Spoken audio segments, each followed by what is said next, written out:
Well, the weekend brought the largest daily increase in cases since the pandemic began. And today, the World Health Organization is warning too many countries simply are not doing as they're being advised. It's reiterating the need for basic measures to be implemented.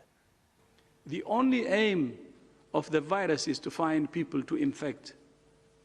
Mixed messages from leaders are undermining the most critical ingredient of any response: trust. If governments do not clearly communicate with their citizens and roll out a comprehensive strategy focused on suppressing transmission and saving lives, if populations do not follow the basic public health principles of physical distancing, hand washing, wearing masks, coughing etiquette, and staying at home when sick, if the basics aren't followed, there is only one way this pandemic is going to go. It's going to get worse and worse and worse. Well, America is by far the worst affected country. Florida's now recorded more cases in a single day than any other US state. 15,000 is the figure. That's higher than one day in April in New York State. To put this in context, if Florida were a country, its one-day statistic would rank fourth after the US, Brazil and India. While dozens of Florida's hospitals have intensive care facilities at full capacity now, Peter Bowes has more. When the pandemic started, Florida was slow to respond. The beaches and bars stayed open. They were eventually forced to close, but reopened early, only to be shut down again. This is a state dogged by the disease and confusion over how to deal with it. Even as the numbers rose over the weekend, Disney World opened again to the public, Mickey Mouse at a distance, and mandatory face masks for visitors. Well, as you can see there, Florida is trying to get back to business, and that's including Disney World and Orlando reopening. David Begnaud from CBS News has more on that. Just in Orlando, where we are, where Walt Disney World is based, the test positivity rate is near 14%. Now, experts here in the U.S. say it should be near 5% before places start to reopen. But Disneyland and others are moving forward because, again, you have a governor here who is a very close ally of the president, who is saying we're not rolling back anything. We are moving forward, but we are doing it cautiously. Florida has a high population of elderly people who come here because of the sunshine, the lower taxes, and that's why they live here. So you have a population that is much more vulnerable here than, say, maybe elsewhere in other states. However, it is worth noting, the average age of the person getting sick and infected right now is very young. In fact, it's around 21, 25 years old. Well, while the virus spreads across the US, in Washington, the White House is briefing against the infectious disease chief, Dr Anthony Fauci. On Sunday, an official shared a list of comments that he'd made earlier on in the outbreak with the view of highlighting that some of them may have been inaccurate. More evidence of the collapse of the relationship between Dr Fauci and President Trump comes here. He's told the Financial Times that the last time President Trump heard one of his briefings was the 2nd of June, and given America's situation has deteriorated since then, that's quite a time to stop listening. Here's more on that from Julia Manchester from The Hill. So essentially, the administration last weekend sent out opposition research, if you will, something political campaigns normally send out against their opponents, saying they don't necessarily want to listen to Fauci because he's been wrong on so many things, according to the White House. They state that before masks became really a thing in the United States, he was saying that he didn't think people should be wearing masks at that point and such. So it's interesting to see how they appear to be treating Anthony Fauci as more of a political opponent than someone who's very much a part of President Trump's coronavirus task force. But you're still seeing Anthony Fauci making himself very accessible to journalists and the American people, doing a number of interviews with media outlets. Well, a little earlier, President Trump said he had a very good relationship with Dr Fauci, but doesn't always agree with him. And in the last hour, California's governor has announced the shutdown of all indoor venues, including restaurants, bars and cinemas. In parts of the state, churches and gyms will also have to close. That's to do with California's rising rate of infection.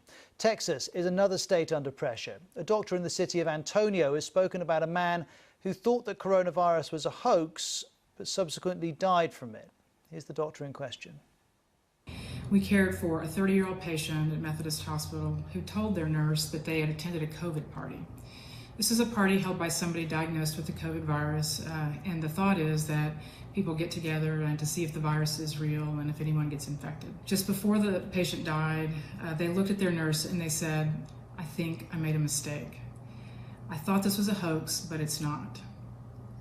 This is just one example of a potentially avoidable death in a young member of our community, and I can't imagine the loss of the family. Well, the US is seeing rising infection rates, so is Brazil, so is Colombia, as you can see, India and South Africa too. Let's look at them. South Africa has reintroduced a ban on alcohol sales, a nighttime curfew has also been imposed, and wearing masks has been made compulsory. Here's Pumza Fulani in Johannesburg. Alcohol is no longer available for sale in South Africa. It was also illegal to be found transporting alcohol. This would be in the event that you already had alcohol in the house and you were trying to move it elsewhere. If you're found transporting it, you could also face arrest. The president says this decision, although difficult, is necessary. He pointed to the situation in South Africa's state hospitals, particularly that which have become virtually overwhelmed, saying they are now at a place where many of them are having to turn people away because there isn't enough space for them, and that a number of people that are in those trauma units are people that have come in as a result of alcohol-related injuries, and they need to take this decision to try and take some of that weight off. Well, India has seen yet another record for the number of confirmed cases in a single day. More than 28,000 were reported on Monday. The national total is coming on for 900,000. This is the fourth consecutive day India has recorded a daily increase over 26,000. The government there says it's providing medical support for everyone who needs it, but there have been reports of people being turned away from hospitals. And we know that for those who can afford it, one option is increasingly to be treated privately at home. On that, here's the BBC's Nitin Srivastava. A residential apartment block in a wealthy Delhi suburb. It's home to more than 600 people and an isolation ward for COVID-19 patients.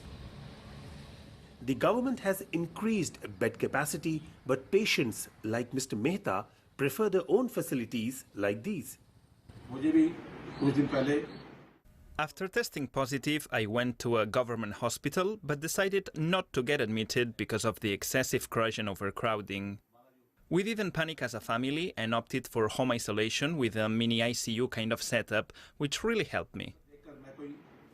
This is an oxygen concentrator which provides you oxygen for 300 hours non-stop on power backup. This is a cardiac monitor which is right now monitoring my oxygen levels, my blood pressures and all other vitals.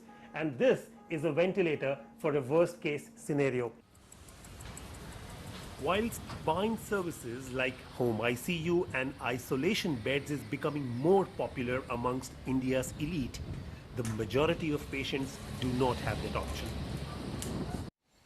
Well, while overcrowding in city hospitals is a growing problem in India, there are concerns that the country's lockdown has had the unintended consequence of spreading the virus throughout the country as it forced migrant workers to return to their home states from the cities where they had been working.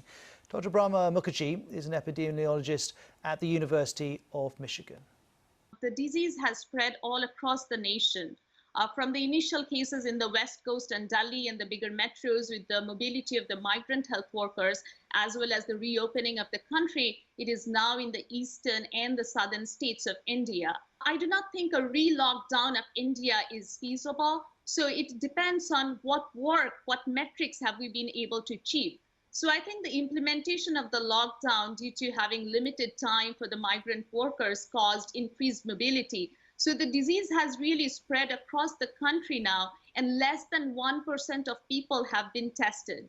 Now, a demonstration of how pervasive the virus is in India is how it's affected 3 generations of one of Bollywood's most famous families. Amitabh Bachchan revealed to his millions of Twitter followers on Saturday that he was in hospital with COVID-19 along with his son, Abhishek Bachchan. He's now revealed that his wife, the actress and former Miss World Aishwarya Rai Bachchan, and their 8-year-old daughter have tested positive too. BBC Asian Network's Haroon Rashid has more on this. Amitabh Bachchan is considered the greatest actor of all time, not just in India, but according to a BBC poll conducted trying to find the star of the millennium, he was voted the greatest actor across all industries. And he's the head of a Bollywood dynasty, as you mentioned. His son Abhishek Bachchan, an actor in his own right, Aishwarya Rai Bachchan, one of the most successful actresses of the last 2 decades in Hindi cinema as well. Amitabh Bachchan also with billions of fans across the world.